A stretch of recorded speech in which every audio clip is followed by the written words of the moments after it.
Nag-ride ako nung isang araw using this Ducati Scrambler Icon. Nakita nyo naman, this is a 2015 model. And of course,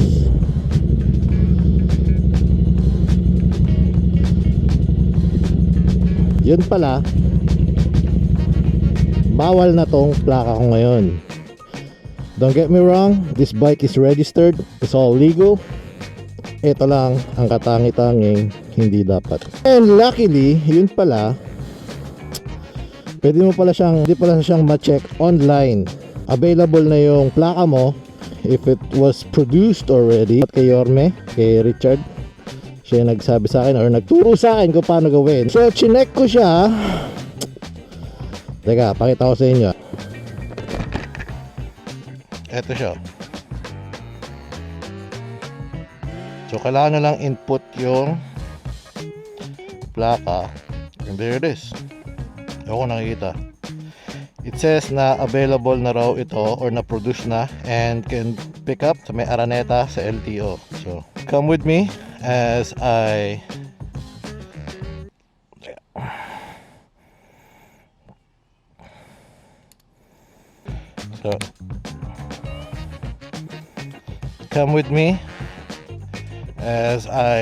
go pick up my plate.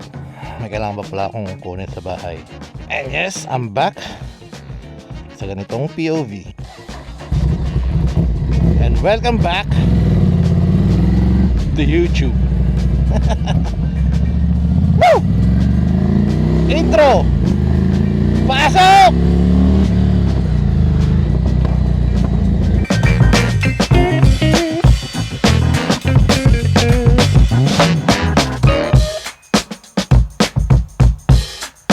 Hindi ko lang talaga magets. Hindi na ako sanay sa full face. Kasi hindi ko lang talaga magets kung bakit kailangan pa nilang palitan yung existing na plate. I mean, in my case, yung ito sa Ducati ko, okay pa naman yung plaka. Nakita niyo naman kanina, di ba? Buo, walang crack, walang yupe or ano man. Pa naman kasi sa akin nung nakasita sa akin na ano daw, kailangan na raw palitan, kailangan daw yung malaking plaka na para raw madaling makita ng mga kapulisan, forever, whatever that means. Kasi nga mas visible nga talaga yung mas malaking plaka. Ayun o, si Kuya, malaking plaka na, mas visible nga talaga. Pero para sa akin mas okay pa rin itong mga maliliit na plaka eh. Kumpara sa mga ganyang malalaki, hindi siya visible attractive. Namatay pa.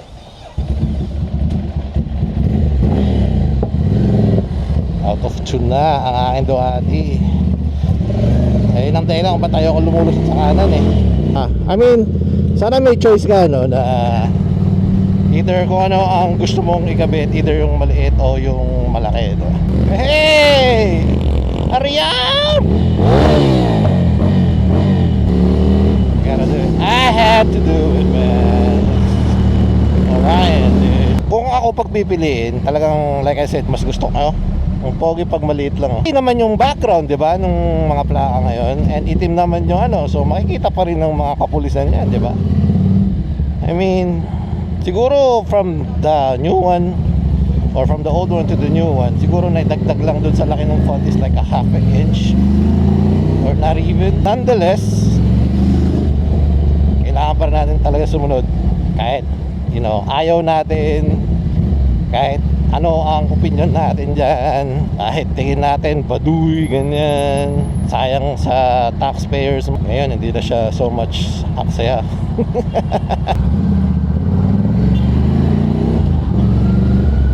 I mean, kapag na ano naman na, pag nailig, ay! I mean, pag na-legalize na siya, wala na tayo talagang pwedeng gawin kundi sumunod na lang. Mas madali na yun, di ba?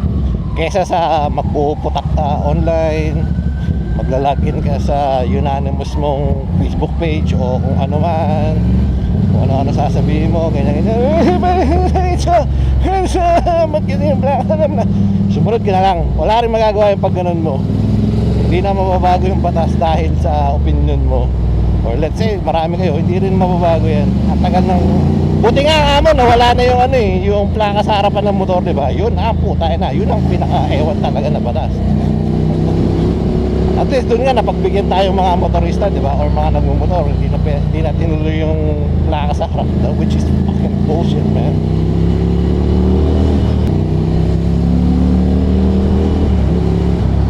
Puta ka na. Sorry. Kaya ayaw ang lumulusot sa kanan. Why do I do it? If you have been, or if you had rode with me on the streets, alam nyo na ayoko talagang lumulusot sa kanan. Yun yung dahilan. Ginawa ko today. Sino tanga? Yours truly. From the views.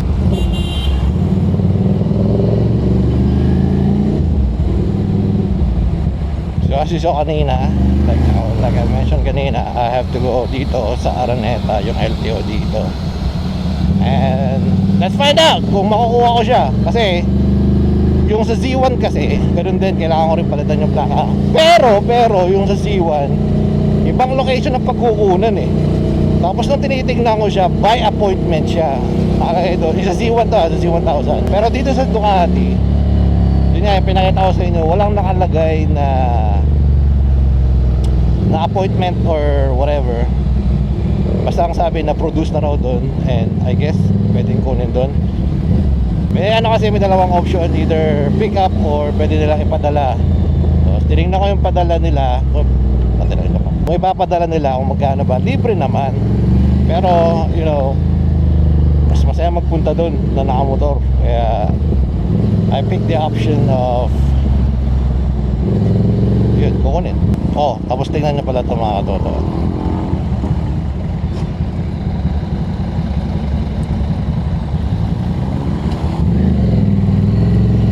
Parang nating alapin.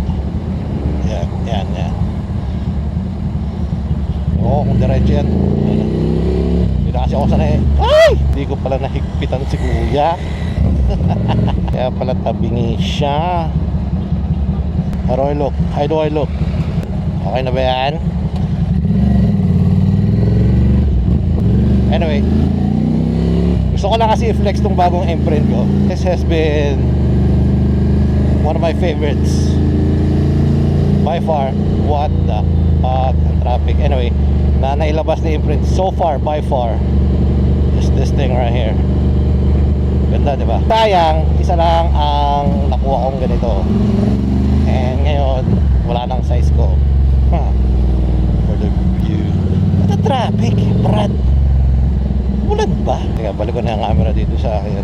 Ulan ba? Basa yung kalsada eh. So, I guess ulan.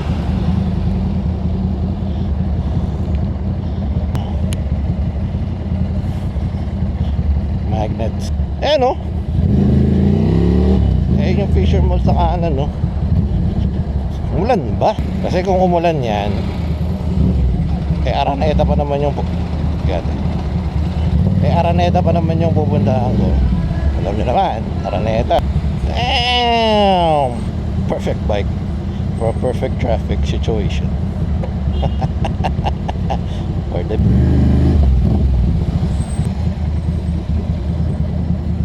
gano'n ka lang, mag-peace sign ka lang, say excuse me, magbibigyan ka naman. That's hot. Let's go, ito na, kanan tayo ng Abernets. Let's go!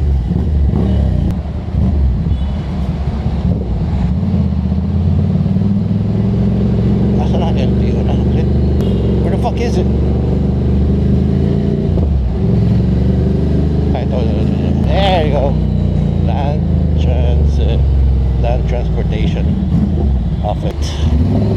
Ito lang talaga ang magiging issue rito. Parking.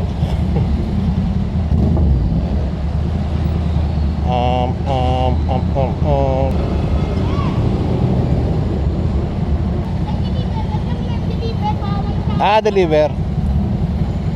Sige.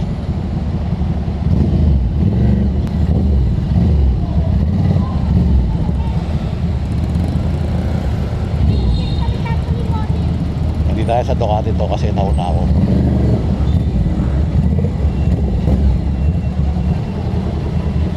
sasabihin niya, baka maipit ako eh. Wala nang iipit sa'yo dyan, hindi na pwede lagyan mo sir eh.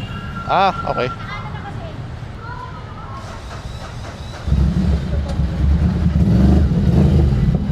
Okay. Yan na harang sa akin. O, di wala. Ako.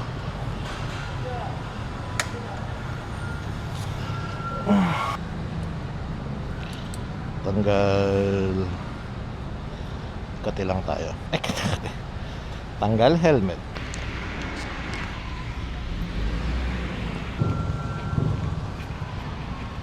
Gagi, wala pala akong Ano? LTO, let's go! property section daw. Naalala ko, wala pala akong copy na itong registro ko. So, saan ko bibigay ito? For the plate pa. Thank you. Dahil palang pila. Sandali lang naman to. Let's see. Ganda ng IC sa likod.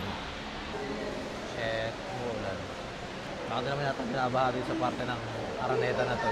Dulo to eh. Malapit to sa Quezon. Diba? Dami gumawa ng plaka. Di ko alam kung sa mga bagong motor to or sa mga may plaka na before tapos nag-iiba na ng plaka. Ayun na, tinawag na ako. After 50 minutes. First ID na lang ako pwede. Ah, teka lang. ID. Ay, papasero. Opo, isa po. Okay, tapos balik ko na lang sa'yo. Sa akin na. So, I need to go out. Nasa leader na po yung plaka na siya, nasa kasa na nasa leader. Sir, name, cellphone number, signature na lang. Name. lang ako. Sir, pa-double check ako, tama yung plaka. SPA pwede na ba? SPA. Ah, mag-iiba na talaga yung plaka niya, miss? Iba Iba na na. po yung bago. Ah, okay. Okay, sige. Okay. Thank you. Mag-iiba yung plate number mo. When you have the old plate, then you will get the new one. You'll get a new plate number 2. So, bagong buhay. So, akala ko, yung perception ko na it'll be the same plate number, di pala. Kaya nagulat ako kanina nung binigay sa akin ni ano, yung nasa loob kanina. Sabi ko, ba't parang mali yung plate number? Ay pala.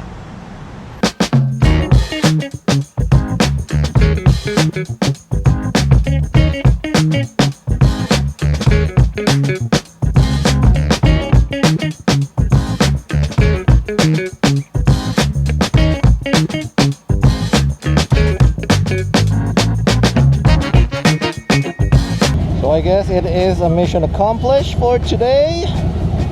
Isa na lang ang iintindihin ko, which is the Kawasaki Z1000. And init ng motor ko! Sakto kasi yung Z1000 matagal nang sira yung plano na punit for some reason. I guess in that case, pabor nga talaga na magkaroon ka ng bagong plaka. Diba, sabi ko kanina, mas okay sa akin yung luma, diba? Yung maliit na plaka. Pero yung Z1 kasi, yun nga, napunit yung plano na, ang tagal na.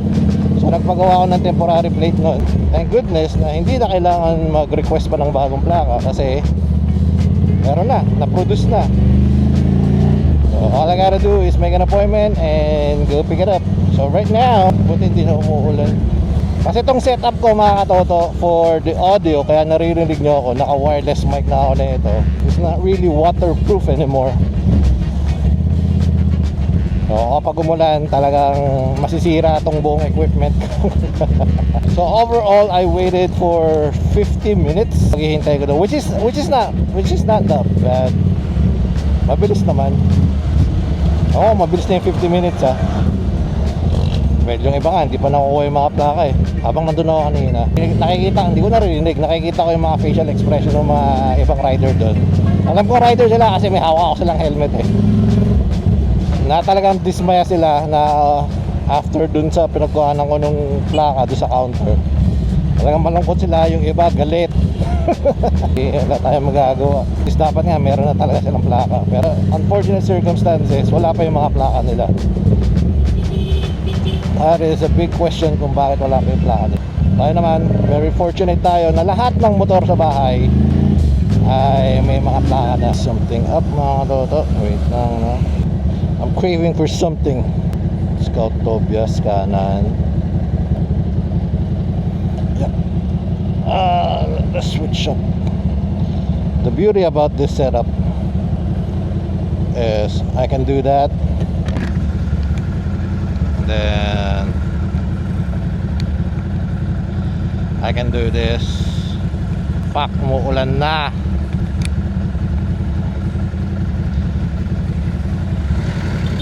Umuulan na. Yun yung sabi ko kanina na hindi na pwedeng sa ganitong setup yung camera ko eh. May mga requirements pala. Nakalimutan ko sabihin sa inyo kung ano ba kailangan nyo. Kinuha nyo yung plaka. Mas madali sana kung yung motor nakapangalan na sa inyo, di ba? Para hindi nyo na kailangan ng authorization letter, which is so hassle. So ang kailangan mo lang ORCR lang, copy lang ng ORCR, tapos copy lang ng lisensya mo if sa inyo yung motor. If hindi naman, kailangan nyo pa ng authorization letter plus those 3 na sinabi ko. This is Krispy Kreme. Where is it? Oh, it's right there. Damn it. So may mga bikes doon. Baka pwede naman siguro din.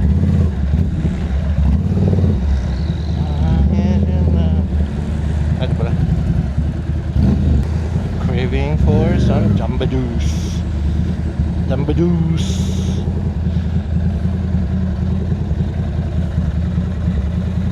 So I guess parkingan to ng motor. So yun lang naman Jamba Juice. As long as you love, I try to hide it so that no one knows. It's got to shine. Isang 16 ounce na peanut butter mood.